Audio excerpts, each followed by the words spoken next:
Viewers, Falkland کہانی کی دوسری قسط کے ساتھ میں ہوں آپ کا ہوسٹ محمد عاصم۔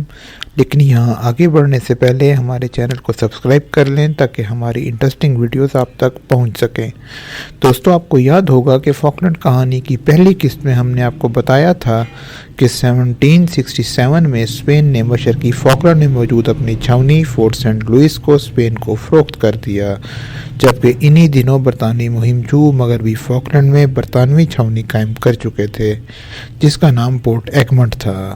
ویورز، جب برطانوی مہم جو جان میک برائیڈ سینڈرز جزائر سے برطانیہ واپس جا رہے تھے تو ان کے جہازوں کی سمندر میں نقل و حرکت سے مشرقی فاکلینڈ میں موجود ہسپانوی گورنر کو ان جزائر پر برطانوی سرگرمیوں کا علم ہو گیا۔ چنانچہ ہسپانوی بحریہ نے یہ جاننے کی کوشش شروع کر دی کہ ان جزائر پر برطانوی جہازوں کی نقل و حرکت کے مقاصد کیا ہیں۔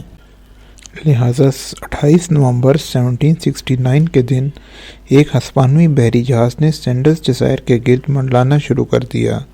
اس وقت کیپٹن اینتھونی ہنٹ ان جزائر پر برطانوی چھاؤنی کے انچارج تھے۔ کیپٹن اینتھونی ہنٹ نے ہسپانوی جہاز کے کمانڈر کو انتباہ کیا کہ یہ جزائر تاج برطانیہ کی ملکیت ہیں، لہٰذا ہسپانوی جہازوں کو ان جزائر سے پیچھے ہٹایا جائے۔ اس کے جواب میں ہسپانوی بحری جہاز کے کمانڈر نے ان جزائر پر ہسپانوی ملکیت کا دعویٰ کیا اور برطانیہ سے کہا کہ وہ ان جزائر سے چلے جائیں۔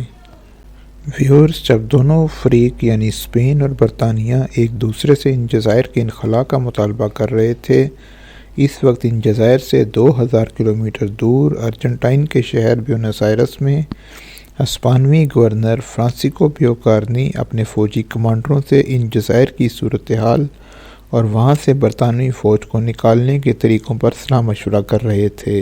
ویورز، یہاں ہم آپ کو یہ بتاتے چلیں کہ 1770 میں ارجنٹائن کا شہر بیونس آئرس ہسپانوی نوآبادیات کا حصہ تھا اور یہاں تاج ہسپانیہ کی طرف سے فرانسیسکو پیوکارنی گورنر کے فرائض سر انجام دے رہے تھے۔ ہسپانوی گورنر فرانسیسکو پیوکارنی نے کرنل ڈان انتونیو کی قیادت میں 5 جنگی جہازوں کا بیڑا فاکلینڈ روانہ کیا۔ اس میں 1400 ہسپانوی فوجی شامل تھے۔ یہ حملہ فاکلینڈ جزائر پر موجود برطانوی عملے کے لیے ایک سرپرائز تھا۔ برطانوی تعداد میں کم تھے۔ چند گولیوں کے تبادلے کے بعد انہوں نے ہتھیار ڈال دیے۔ یہ لوگ تقریباً 20 دن ہسپانوی قید میں اسی جزیرے پر رہے جہاں وہ کبھی تاج برطانیہ کے ماتحت حکومت کرتے تھے۔ اس کے بعد ہسپانوی حکام نے انہیں رہا کر دیا اور برطانیہ واپس جانے کی اجازت دے دی۔ یہ واقعات جون 1770 کو پیش آئے۔ اب تمام جزائر فاکلینڈ پر تاج ہسپانیہ کی حکومت تھی۔ ان جزائر پر قابض ہونے کے بعد نئے ہسپانوی حکمرانوں نے مغربی فاکلینڈ میں موجود برطانوی بندرگاہ پورٹ ایگمنٹ کا نام بدل کر کروزیڈا رکھ دیا۔ دوسری طرف جب سقوط فاکلینڈ کی خبر برطانیہ پہنچی تو عوام میں کھلبلی مچ گئی۔ برطانوی حکومت اس واقعے پر شدید برہم تھی۔ اس وقت کے برطانوی سیکریٹری آف اسٹیٹ لارڈ ولیماؤتھ نے میڈرڈ سے مطالبہ کیا کہ پورٹ ایگمنٹ کو برطانیہ کے حوالے کیا جائے اور تاج برطانیہ کے وقار کو پہنچنے والے نقصان کا ازالہ کیا جائے۔ میڈرڈ نے پہلے تو ان مطالبات پر ہیلے بہانے سے کام لینے کی کوشش کی اور اپنا یہ موقف دہرایا کہ یہ جزائر ہسپانوی ملکیت ہیں، لیکن برطانوی سیکریٹری آف اسٹیٹ نے کوئی بھی بات سننے سے انکار کر دیا اور ہسپانیہ کے سامنے صرف 2 مطالبات رکھے: نمبر 1 جنگ، نمبر 2 پورٹ ایگمنٹ سے انخلاء۔ دوسری طرف برطانیہ نے زور و شور سے جنگ کی تیاریاں شروع کر دیں۔ ان حالات میں ہسپانوی قیادت کو سب سے بڑا دھچکا اس وقت لگا جب اسپین کے اتحادی فرانس نے اس معاملے میں اسپین کی حمایت سے انکار کر دیا۔ فرانسیسی حمایت ہاتھ سے نکلنے کے بعد ہسپانوی قیادت نے مصالحت کے راستے پر چلنے کا فیصلہ کیا۔ اب میڈرڈ کا نیا موقف یہ تھا کہ سقوط فاکلینڈ ہسپانوی بادشاہ چارلس 3 کے احکامات نہیں تھے اور بیونس آئرس کے ہسپانوی گورنر نے یہ حملہ مرکز کی ہدایات کے بغیر اپنے طور پر کیا تھا تاکہ ریاستی مفادات کا تحفظ کیا جا سکے۔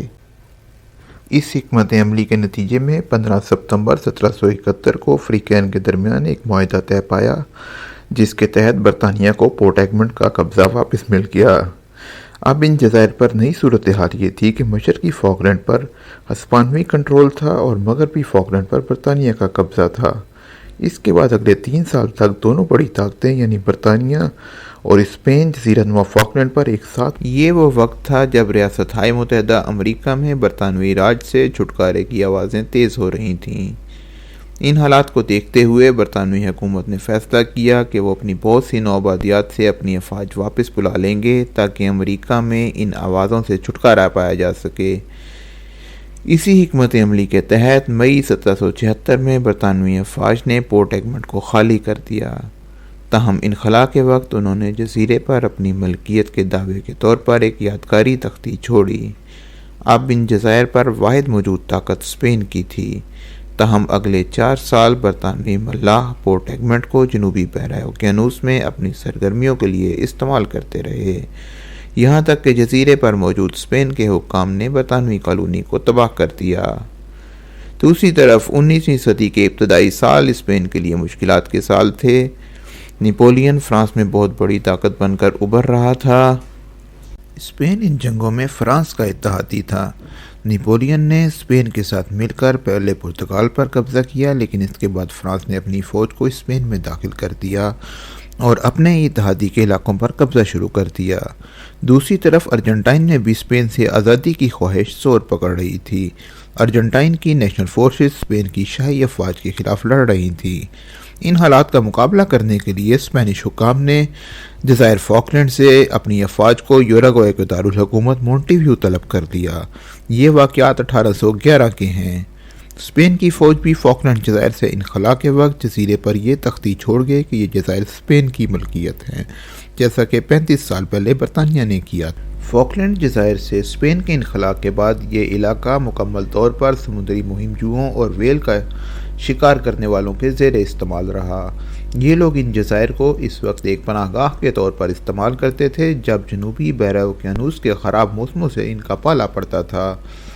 دوسری طرف ارجنٹائن کی آزادی کی جنگ میں جنوبی امریکہ کی نیشنلسٹ قوتوں نے اسپین پر فتح حاصل کی۔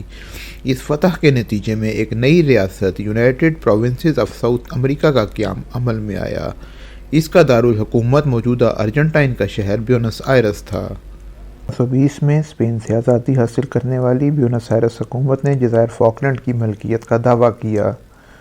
1823 میں بیونس آئرس حکومت نے فاکلینڈ جزائر پر ماہی گیری کے حقوق ایک کاروباری شخص لوئس ورنٹ کو دے دیے۔ 1829 میں بیونس آئرس حکومت نے اسی لوئس ورنٹ کو جزائر پر کمانڈر مقرر کر دیا، جس کا عہدہ گورنر کے برابر تھا۔ برطانوی حکومت ان جزائر پر ملکیت کی دعوے دار تھی۔ اس نے اس نامزدگی پر احتجاج کیا۔ اسی کشیدہ ماحول میں جزیرے پر موجود ارجنٹائن حکومت نے 3 امریکی جہازوں کو سمندری شکار کے تنازع پر گرفتار کر لیا، جس کے جواب میں ایک امریکی جنگی جہاز نے جزیرے پر موجود ارجنٹائن کالونی کو تباہ کر دیا۔ 1833 میں برطانوی فورس نے ان جزائر سے بچے کھچے ارجنٹائن حکام کو بغیر کوئی گولی چلائے بے دخل کر دیا۔ اس طرح فاکلینڈ جزائر پر ارجنٹائن کا قبضہ ختم ہو گیا۔ اب برطانیہ اکیلا ان جزائر کا مالک تھا۔ 1841 میں برطانیہ نے رچرڈ کلیمنٹ کو ان جزائر پر لیفٹیننٹ گورنر نامزد کیا۔ رچرڈ کلیمنٹ جب گورنر کی حیثیت سے ان جزائر پر آئے، اس وقت ان جزائر پر رہنے والوں کی تعداد صرف 50 تھی۔ گورنر کلیمنٹ نے ان جزائر پر انفراسٹرکچر کی بحالی پر زور دیا۔ انہوں نے حکومتی دفاتر قائم کیے، اسکول، بیرکس اور رہائش گاہیں بنوائیں اور سڑکوں کا نظام قائم کرنے پر توجہ دی۔ ان اصلاحات کے نتیجے میں 1885 تک ان جزائر کی آبادی 1800 اشخاص تک پہنچ چکی تھی۔ تاہم دوسری طرف ارجنٹائن نے مسلسل برطانیہ سے ان جزائر پر قبضہ ختم کرنے کا مطالبہ جاری رکھا۔ تاہم کیونکہ اس وقت کوئی ایسا عالمی فورم موجود نہیں تھا جہاں ارجنٹائن اس معاملے کو اٹھا سکے، لہٰذا یہ مسئلہ دونوں فریقوں کے روایتی بیانات تک محدود رہا۔